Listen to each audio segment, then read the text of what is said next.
rapport au rendez-vous... Lucie Payette est médiatrice familiale. Un métier plutôt récent qui consiste à proposer un espace de dialogue et d'accompagnement aux familles qui vivent des situations de crise. En termes de compétences, il y a tout ce qui touche au domaine social d'une manière générale et au domaine juridique. Parce que la médiation familiale se situe à ce carrefour entre le monde social et le monde juridique. Et ensuite, en termes d'aptitude, je crois qu'il y a aussi quelque chose de l'ordre personnel, la capacité à être à l'écoute des gens et savoir les accompagner dans les situations qu'ils traversent.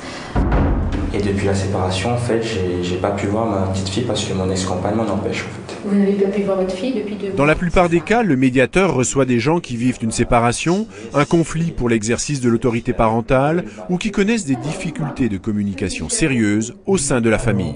Moi, je vois plus cette situation, même si elle est un peu conflictuelle, comme quelque chose de l'ordre d'une transition familiale. C'est-à-dire de quelque chose de différent qui est à organiser.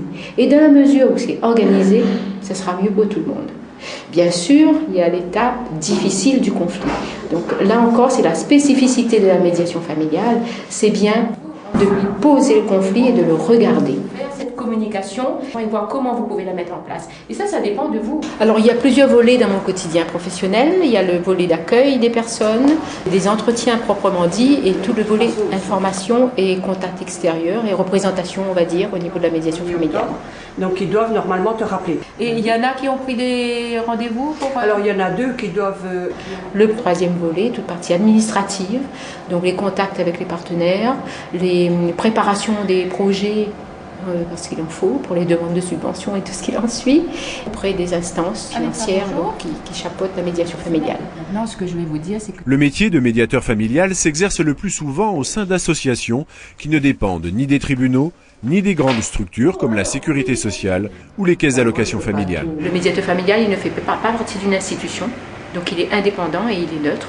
Et c'est tout ce qui fait sa spécificité. Il doit garder ce caractère de neutralité par rapport aux institutions dans l'accomplissement de son travail. Alors aujourd'hui, comme on l'avait vu la dernière fois, nous allons voir la partie financière. Ce qui me plaît le plus, c'est le fait que je n'ai pas le pouvoir de décider quoi que ce soit pour les personnes.